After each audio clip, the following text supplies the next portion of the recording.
Hi உறவுகளே, இந்த கதையின் பெயர் சொல்ல மறந்த காதல். இந்த கதையின் ஆசிரியர் நான் உங்கள் ஜன்னத். அடுத்த நாள் காலை பொழுது விடியவுமே பிரகாஷ் முதலில் எழுந்தான். அணுவை பார்க்கும்போது அணு அசந்து தூங்கிக் கொண்டிருந்தாள். சரி, அணு தூங்கிக் கொண்டிருக்கிறாள் என்று அவன் இருந்து விட்டு அப்படியே எழுந்து ரெஃப்ரெஷ் ஆகிவிட்டு இன்று நம்ம ஹாஸ்பிட்டலுக்கு போக வேண்டும் என்ற யோசனையில் அவன் இருந்தான்.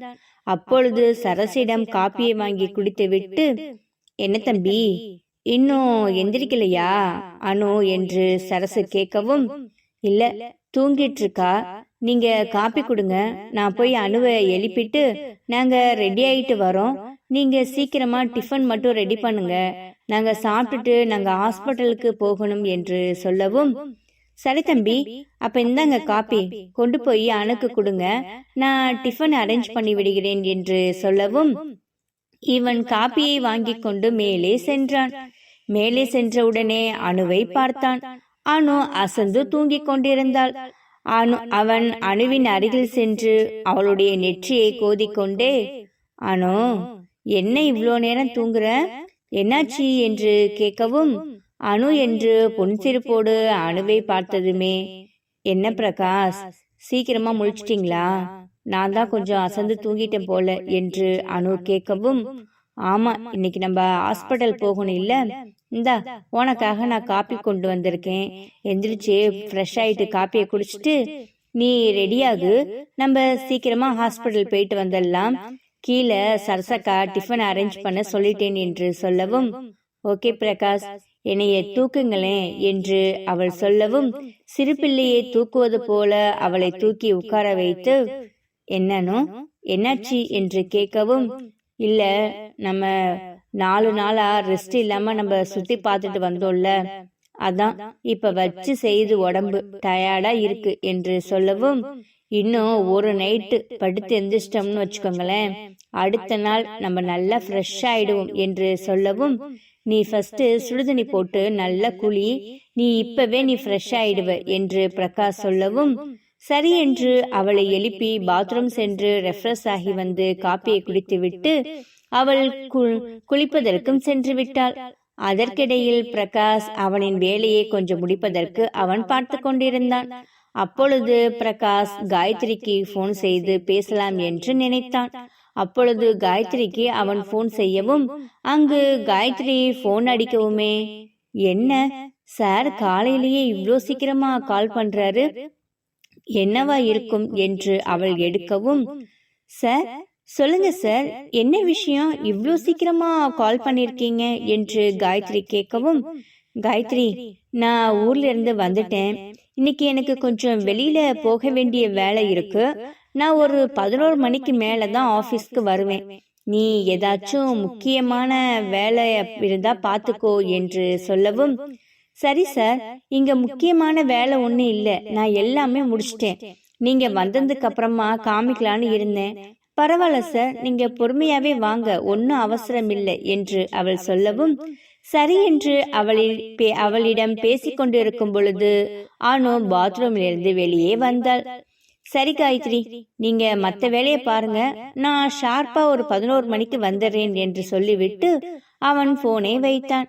உடனே அணுவை பார்த்து, யார் பிரகாஷ், காயத்ரியா என்று கேட்கவும், ஆமா, நான் இன்னைக்கு ஆபீஸ்க்கு லேட்டா தானே போவேன், ஏதாச்சும் ஒரு முக்கியமான மீட்டிங் ஏதாச்சும் அவங்க போற்ற போறாங்க, அதனாலதான் நான் 11 மணிக்கு மேலதான் வருவேன் என்பதை இன்ஃபார்ம் பண்ணிட்டேன் என்று சொல்லவும், சரிங்க, நான் ஃப்ரெஷ் ஆயிட்டேன், நீங்க போய் ரெடி ஆகுங்க, நீங்க போய் குளிச்சுட்டு வாங்க என்று சொல்லவும் அவனும் குளிக்க பாத்ரூமுக்கு சென்று குளித்துவிட்டு வெளியே வந்து இருவரும் உடைகளை மாற்றிக்கொண்டு கீழே சென்றார்கள். கீழே சென்றவுடன் அங்கு சரசு அவர்களுக்காக உணவு தயாராக எடுத்து வைத்திருந்தாள். காலை உணவை சாப்பிட்டு விட்டு இருவருமே ஹாஸ்பிட்டலுக்கு செல்வதற்கு தயாரானார்கள். அப்பொழுது சரசு, பாப்பா, இதுல தண்ணி எல்லாம் வச்சிருக்கேன், தண்ணி குடிச்சுக்கோ, ஸ்கேன்லாம் எடுக்க மாட்டாங்க தான், இருந்தாலும் டக்குன்னு எடுக்கிறேன்னு சொல்லிட்டாங்கன்னா என்ன பண்றது, அதனாலதான் எல்லாமே ரெடியா வச்சிருக்கேன், நீங்க போயிட்டு என்ன ஏதுன்னு எனக்கு போன் பண்ணுங்க, நான் இங்க தவிச்சிட்டு உட்கார்ந்துருப்பேன், சரிங்களா என்று சரசு சொல்லவும், என்னக்கா நீங்களும் பிரகாஷ் மாதிரி பயப்படுறீங்க?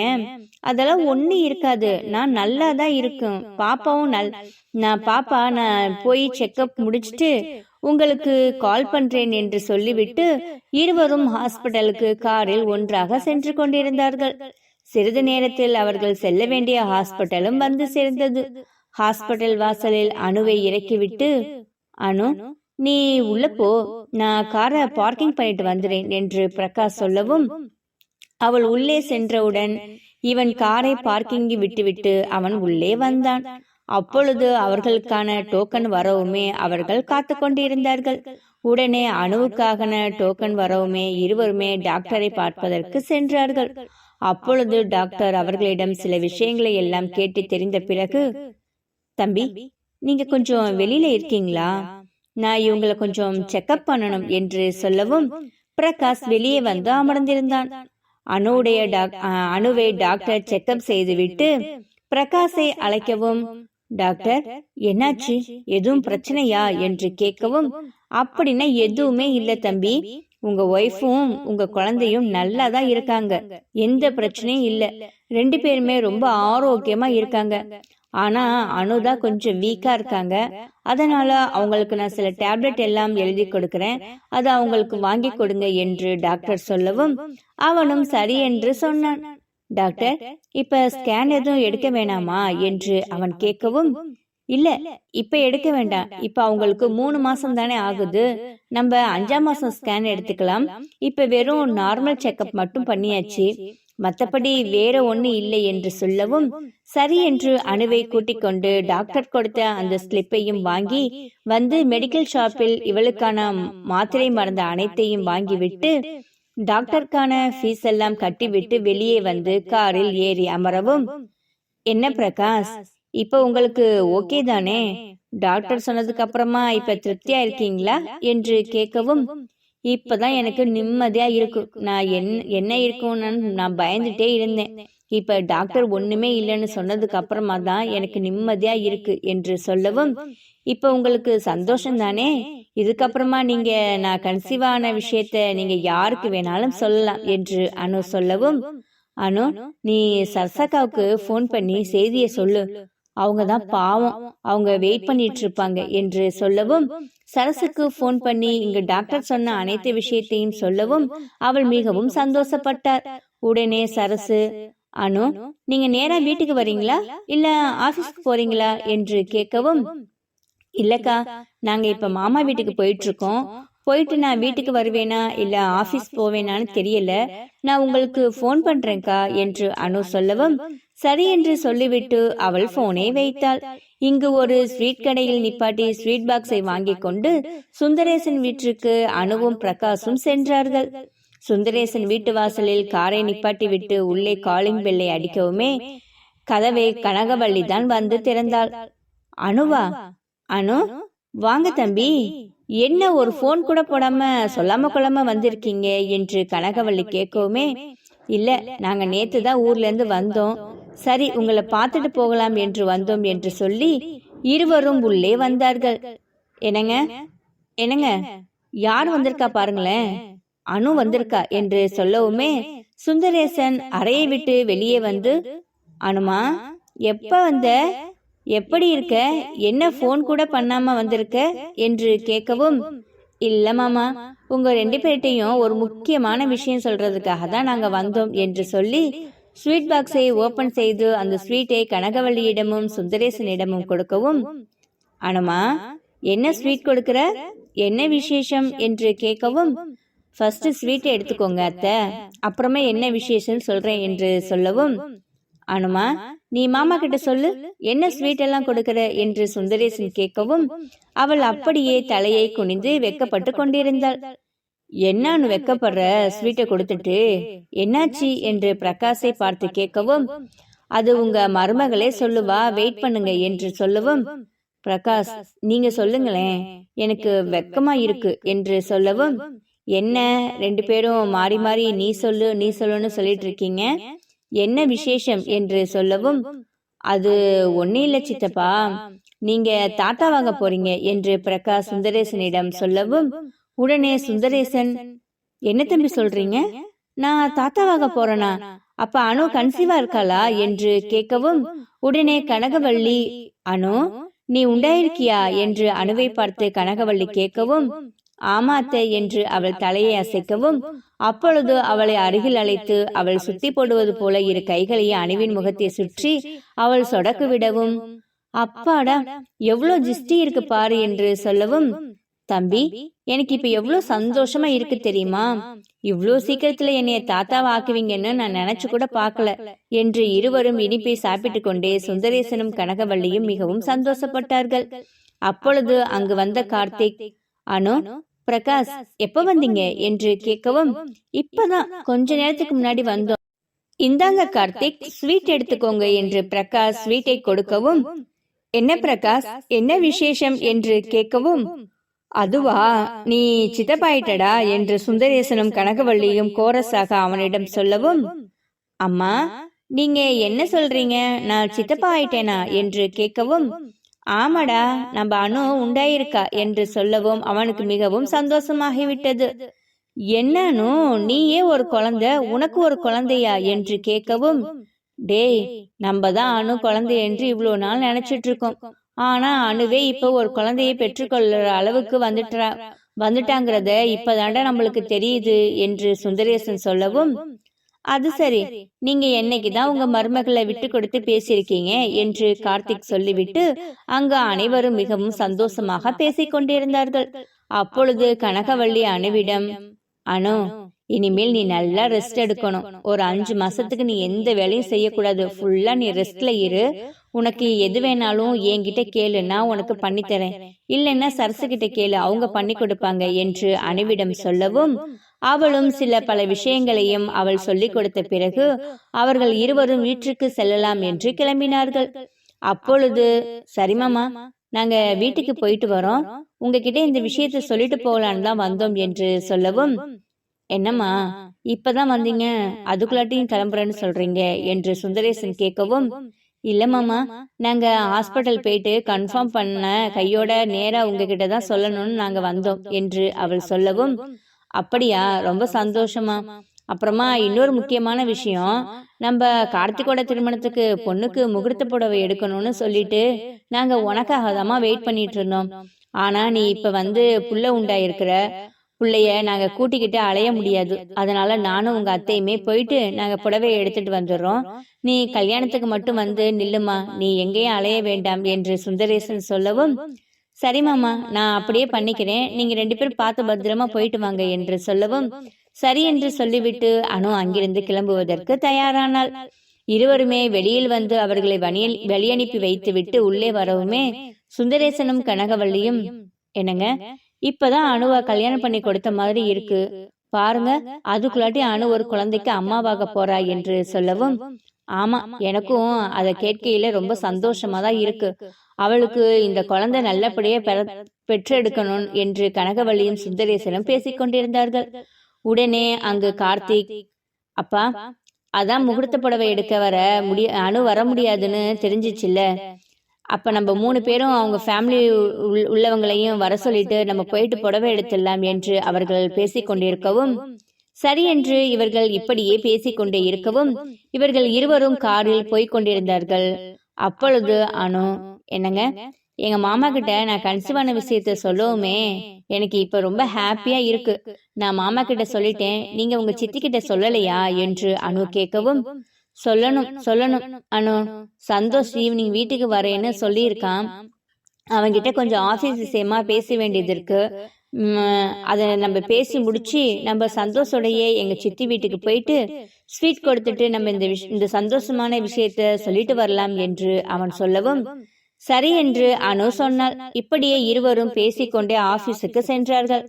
ஆபீஸுக்கு சென்றவுடன் அனு கேபினில் உட்காரவும், இன்னைக்கு ஒரு நாள் உன்னால முடிஞ்சா இந்த ஃபைல் எல்லாம் பாரு, இல்லைன்னா நீ ரொம்ப ரிஸ்க் எடுத்து எல்லாம் பார்க்க வேண்டாம், டாக்டர் உன்னை ரெஸ்ட் எடுக்கணும்னு சொல்லி இருக்காங்க என்று பிரகாஷ் சொல்லவும், என்னங்க டாக்டர் கனமான பொருள்களை தான் தூக்க வேணான்னு சொன்னாங்க, நான் சும்மா ஃபைல் தானே பார்க்க போறேன், அதனால ஒண்ணு இல்லை என்று சொல்லவும், அப்படி இல்லை, நீ ஒரு 2-3 மாசத்துக்கு நீ ரெஸ்ட் எடு, அப்புறமா எதுவா இருந்தாலும் பார்த்துக்கலாம் என்று சொல்லவும், சரி அப்ப நீங்க மற்றபடி இந்த வேலையெல்லாம் யார்கிட்ட பார்க்க சொல்ல போறீங்க என்று கேட்கவும், நான் ஒரு 2-3 மாசத்துக்கு காயத்ரி, அப்படி இல்லாட்டினா ரேவதி, இல்லைன்னா நானே கூட பார்த்துக்கிறேன், எந்த பிரச்சனையும் இல்லை என்று சொல்லவும், என்னமோ சரி, நான் உங்களுக்கு ஓகேனா எனக்கும் ஓகே தான் என்று அவள் சொன்னாள்.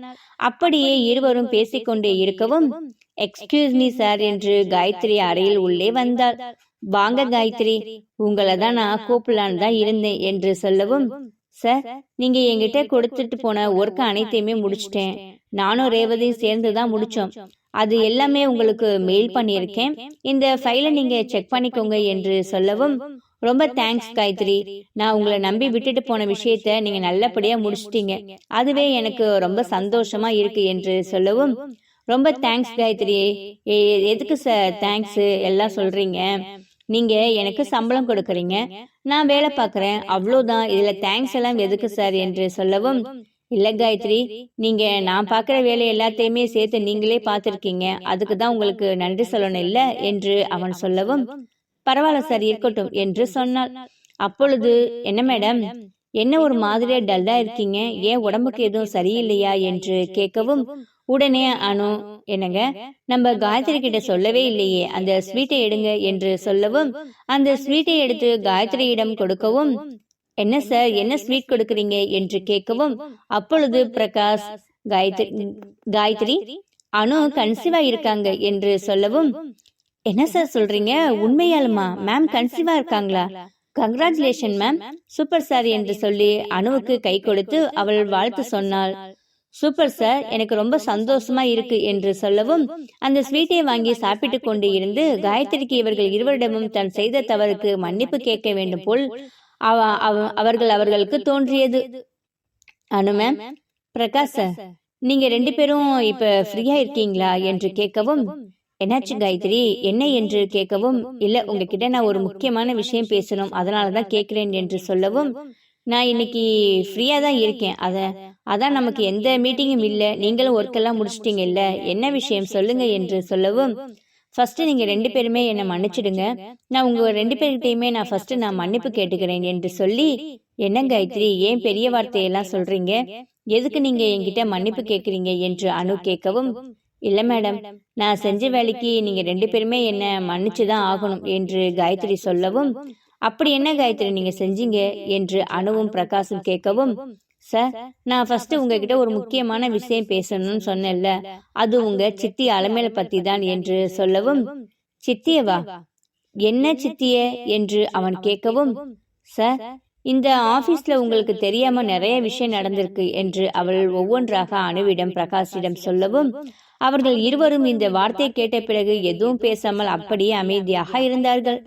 என்ன சார், நான் இவ்வளோ விஷயம் சொல்லி இருக்கேன், நீங்க 2 பேருமே எந்த ஒரு ரியாக்ஷன் கொடுக்காமல் அப்படியே அமைதியா இருக்கீங்க என்று கேட்கவும், இருவரும் ஒருவரை ஒருவர் பார்த்து கொண்டு, காயத்ரி எங்களுக்கு இந்த விஷயம் எல்லாமே முன்னாடியே தெரியும், ஆனா நீங்களா வந்து எப்ப சொல்லுவீங்கன்னு தான் வெயிட் பண்ணிட்டு இருந்தோம், ஆனா நீங்க இவ்வளோ தூரம் இந்த விஷயத்த உணர்ந்து நீங்க எங்ககிட்ட மன்னிப்பு கேட்கும் போது எனக்கு ரொம்ப சந்தோஷமா இருக்கு என்று சொல்லவும், சார் என்ன சொல்றீங்க, இந்த விஷயம் உங்களுக்கு முன்னாடியே தெரியுமா என்று பிரகாஷ் கேட்கவும், ஆமா, என்னைக்கு எங்க சித்தி இங்க வந்து உங்ககிட்ட பேசினாங்களோ, அப்புறம் அனு இந்த ஆபீஸ்க்கு வந்து வேலை செஞ்சாங்களோ, அப்பவே நாங்க எல்லாத்தையுமே கண்டுபிடிச்சிட்டோம், அவங்க என்னுடைய சித்திங்கிறதுனாலதான் நான் எதுவுமே கேட்காம இருந்தேன், ஆனா அவங்க இவ்வளோ தூரம் வேலையெல்லாம் செய்வாங்கன்னு நான் எதிர்பார்க்கவே இல்லை, சரி அது இருக்கட்டும், நீங்க அவங்க கூட இருந்து இவ்வளோ வேலை செஞ்சிருக்கீங்க, ஆனா இப்ப நீங்க திருந்தி இப்ப நீங்க மன்னிப்பு கேட்குறீங்க, அதுவே எங்களுக்கு சந்தோஷம்தான், நீங்க இப்படி மாறணும்னு சொல்லிதான் நாங்களும் ஆசைப்பட்டோம்,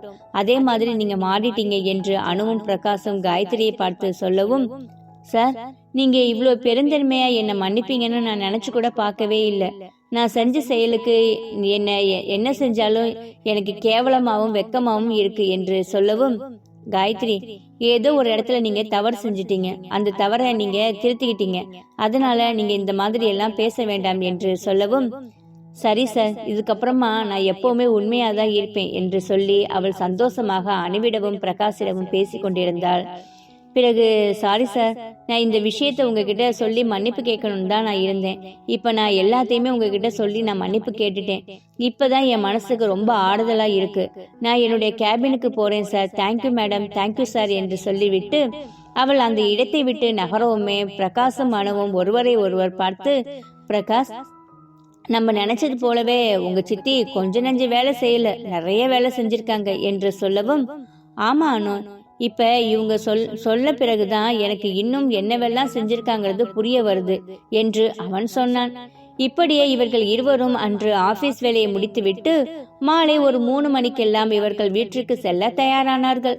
அப்பொழுது கேபினை விட்டு வெளியே வரவுமே, காயத்ரி, நாங்க வீட்டுக்கு கிளம்புறோம், இங்க ஒர்க்க முடிச்சுட்டு நீங்க வீட்டுக்கு கிளம்புங்க என்று சொல்லவும், சார், மேடம், நான் இப்பவும் கேக்குறேன், என் மேல உங்களுக்கு கோவமே இல்லையா என்று காயத்ரி கேட்கவும், உடனே அனு, காயத்ரி மேடம், நாங்க எதுக்கு மேம் உங்க மேல கோவப்படணும்? உங்களுடைய அறியாமையும் உங்களுடைய கஷ்டத்தையும் ஒருத்தவங்க யூஸ் பண்ணி உங்களை இந்த மாதிரி ஆக்கியிருக்காங்க. அதுக்கு உங்களை கோச்சுக்கிறதுல எந்த ஒரு விஷயமே இல்ல. நீங்க மைண்ட் ஃப்ரீயா விட்டுட்டு நீங்க வேலையை மட்டும் பாருங்க.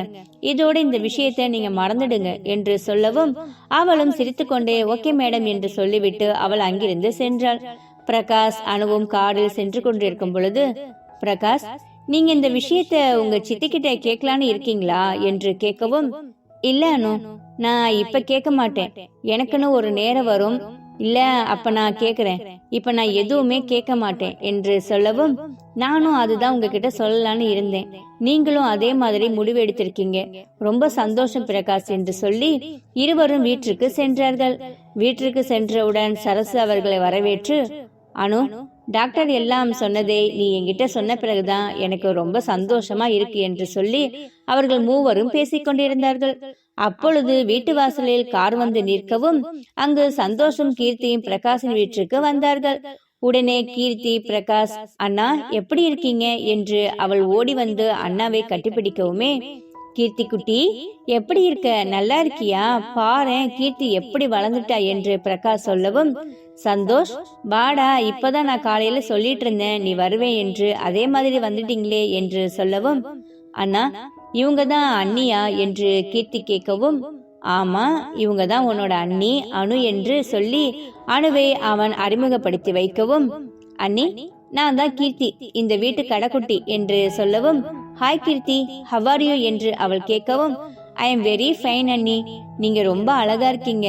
சந்தோஷ் அண்ணா சொன்னப்ப கூட என்னை விட அழகான்னு கேட்டேன், ஆனா நீங்க என்னை விட ரொம்ப அழகா தான் இருக்கீங்க என்று, எங்க பிரகாஷ் அண்ணாவுக்கு ஏத்த மாதிரி இருக்கீங்க என்று சொல்லி இவர்கள் அனைவரும் இப்படியே பேசி சிரித்து கொண்டிருந்தார்கள். அப்பொழுது சந்தோஷுடைய வேலையை பற்றி அவர்கள் பேசினார்கள்.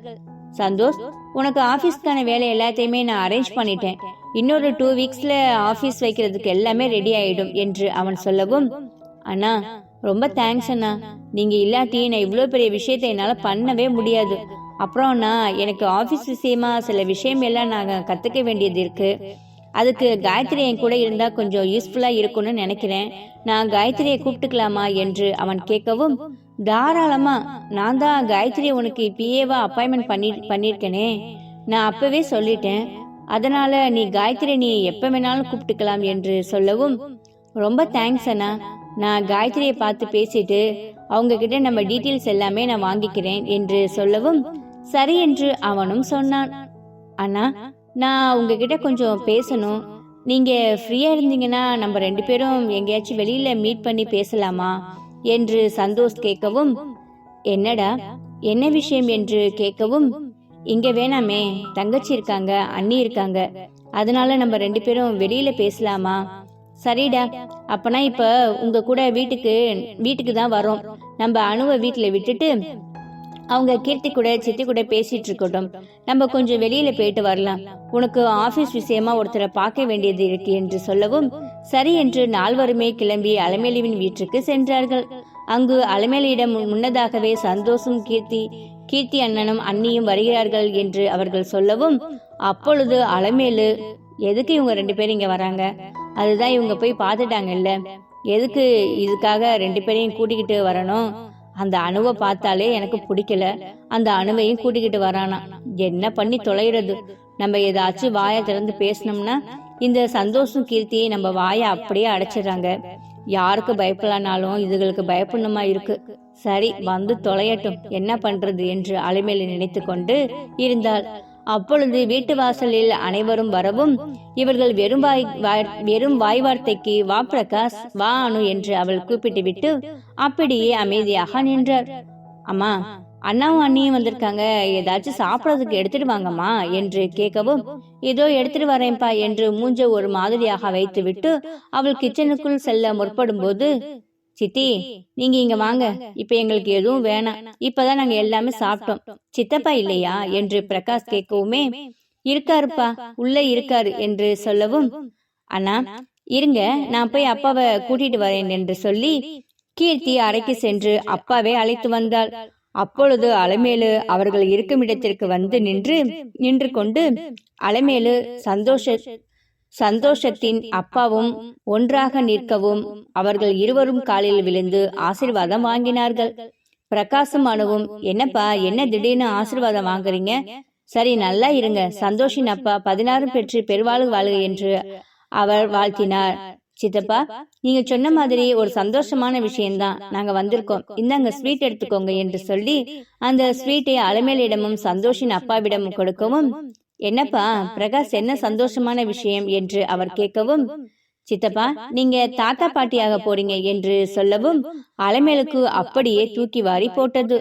உடனே பிரகாஷை பார்த்து, டேய் என்னடா சொல்ற, என்னது நாங்க தாத்தா பாட்டி ஆக போறோமா, என்ன சொல்ற என்று கேட்கவும், உடனே சந்தோஷ், அம்மா நீங்க ஏன் அப்பப்ப எந்த ஒரு விஷயம் சொன்னாலும் இவ்வளவு ஷாக் ஆகுறீங்க? அண்ணன் இப்ப என்ன சொன்னாரு?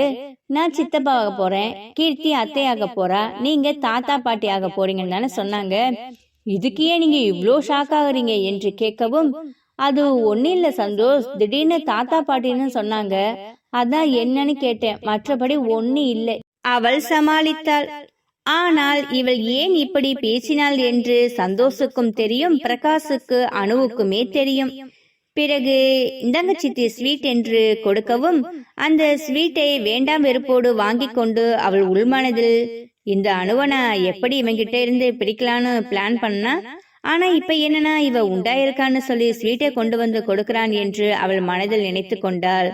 பிறகு, சித்தி, கீர்த்தி, நானும் சந்தோஷம் ஒரு வேலை விஷயமா கொஞ்சம் வெளியில போறோம், அது வரைக்கும் அனு இங்கதான் இருப்பா, நீ அவளுக்கு கம்பெனி கொடுத்துக்கோ, நாங்க போயிட்டு இப்ப வந்துடுவோம் என்று சொல்லவும், என்னப்பா இப்பதான் வந்து ஏதோ கிளம்புறேன்னு சொல்ற என்று அலைமேலு கேட்கவும், இல்ல சித்தி, தம்பியோட ஆபீஸ் விஷயமா ஒருத்தவங்களை பார்த்து பேச வேண்டியது இருக்கு, அதான் நானும் அவனும் போய் பார்த்து பேசிட்டு வந்துடும், கொஞ்ச நேரம்தான், போனதுமே வந்துருவோம் என்று சொல்லிவிட்டு சந்தோஷம் பிரகாஷும் கிளம்பி அவர்கள் வீட்டின் அருகில் இருக்கும் ஒரு பார்க்கிற்கு சென்று அமர்ந்தார்கள்.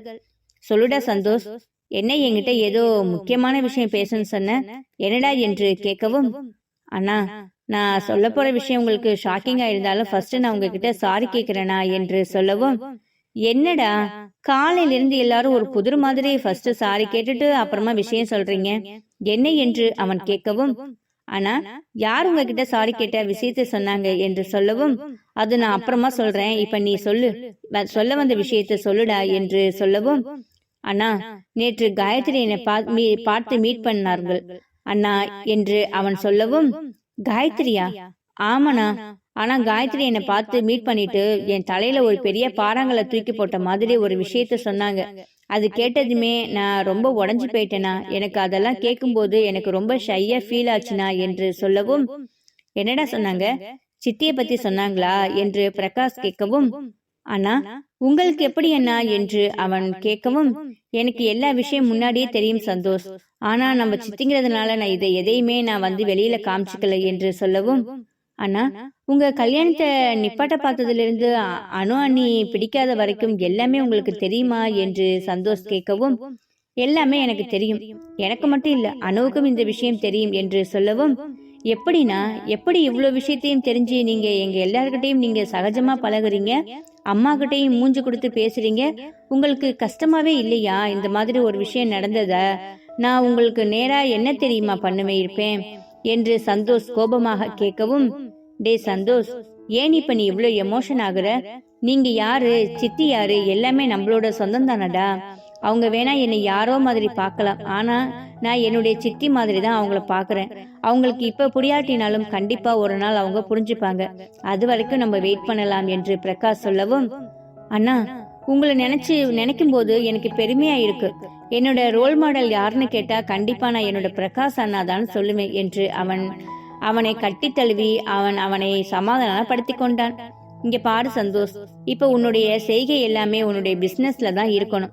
தேவையில்லாம நீ மைண்ட போட்டு குழப்பிக்கிட்டு உன்னுடைய லைஃபை நீ ஃபைல் பண்ணிக்காத, ஓகேவா? இந்த விஷயத்தை இதோட மறந்துடு. நான் வெளியில யாரையும் பார்க்கல, நீ பேசணும்னு சொன்ன இல்ல, அதனாலதான் உன்னை கூட்டிட்டு வந்தேன். சரி வா, வீட்டுல எல்லாரும் வெயிட் பண்ணிட்டு இருப்பாங்க, நம்ம போகலாம் என்று சந்தோஷை அழைத்து கொண்டு அவன் சொன்ன விஷயம் அனைத்தையுமே யோசித்து கொண்டே அவன் சென்றான். வீட்டிற்கு சென்ற பிறகு சித்தி, கீர்த்தி, சித்தப்பா என்று அனைவரிடமும் பேசிவிட்டு அனுவை அவன் வீட்டிற்கு அழைத்து சென்றான். இப்படியே அன்று இவர்களுடைய நேரமும் காலமும் மிகவும் சிறப்பாக சென்றது. அனு உண்டாயிருக்கிறாள் என்று அனைவரிடமும் சொல்லி அவன் சந்தோஷப்பட்டு கொண்டதும், அலமேலு தனக்கு கெடுதல் நினைக்கிறாள் என்று காயத்ரி சந்தோஷ் அவர்களிடம் சொல்லும் போது அதை ஒரு பெரிய விஷயமாக எடுத்துக்கொள்ளாமல் தன் தம்பிக்கு ஆறுதல் சொல்லி அவனை சமாதானம் படுத்தினான். இங்கு சுந்தரேசனும் கனகவள்ளியும் அனு கர்ப்பமாக இருப்பதை நினைத்து அவர்களும் சந்தோஷப்பட்டார்கள். இவர்கள் அனைவருமே தனது வீட்டுக்கு ஒரு வாரிசு வரப்போகிறது என்று அவர்கள் நினைத்து கொண்டு சந்தோஷப்பட்டு கொண்டிருக்கிறார்கள். இவள் கர்ப்பமாக இருப்பதை நினைத்து அலமேலு மிகவும் கோபமாகவும் இவளை பிரிக்க வேண்டும் என்று, ஆனால் இவள் கர்ப்பமாக இருக்கிறாள் என்று அவள் எண்ணிக்கொண்டு இருக்கிறாள். அனு நல்லபடியாக இந்த குழந்தையை பெற்றெடுத்து பிரகாஷின் கையில் கொடுப்பாளா? இந்த குழந்தை பிறப்பதற்குள் இங்கே வேறு ஏதாவது நடக்குமா? இது எல்லாத்தையுமே நம்ம பொறுத்திருந்து தான் பார்க்கணும். எப்ப தெரியுமா? நெக்ஸ்ட் எபிசோட்ல பார்க்கலாமா? இந்த கதை உங்களுக்கு பிடிச்சிருந்துச்சுன்னா இந்த கதைக்கு ஒரு லைக் அண்ட் ஷேர் கொடுத்துட்டு மறக்காம சப்ஸ்கிரைப் பண்ணிக்கோங்க. இந்த கதையோட நெக்ஸ்ட் எபிசோட் நாளைக்கு பார்க்கலாம். தேங்க்யூ. இந்த கதை போடுறதுக்கு முன்னாடி நான் உங்ககிட்ட ஒரு கம்யூனிட்டி போஸ்ட்ல ஒரு கொஸ்டின் கேட்டிருந்தேன். இந்த கதையில அடுத்தடுத்து என்ன திருப்பங்கள் வரப்போகுதுன்னு சொல்லிட்டு நான் கேட்டிருந்தேன். அதுக்கு கம்மியான பேரா இருந்தாலும் ஒரு 5 பேர் நச்சுன்னு நறுக்குன்னு பதில் சொல்லியிருந்தீங்க. நான் அவங்களுக்கு ஒரு கிஃப்ட் கொடுக்கலான் இருக்கேன். நான் இப்போ ஒரு போஸ்ட் போடுவேன், ஈவினிங் இல்லாட்டினா நாளைக்கு ஒரு போஸ்ட் போடுவேன். அதில் வின் பண்ணவங்களோட நேமை நான் சொல்லுவேன். அவங்க அவங்களுடைய டீட்டெயில்ஸ் கொடுத்தாங்கன்னா அவங்களுக்கு நான் ஒரு சர்ப்ரைஸாக ஒரு கிஃப்ட் அனுப்பிச்சு வைக்கிறேன். இதே மாதிரி தொடர்ந்து நம்மளுடைய கதைகளில் நிறைய கேள்விகள் வரும். நீங்களும் இதே மாதிரி அந்த கேள்விகளுக்கெல்லாம் பதில் சொல்லி நீங்களும் உங்களுடைய கிஃப்டை தட்டி செல்லுங்க.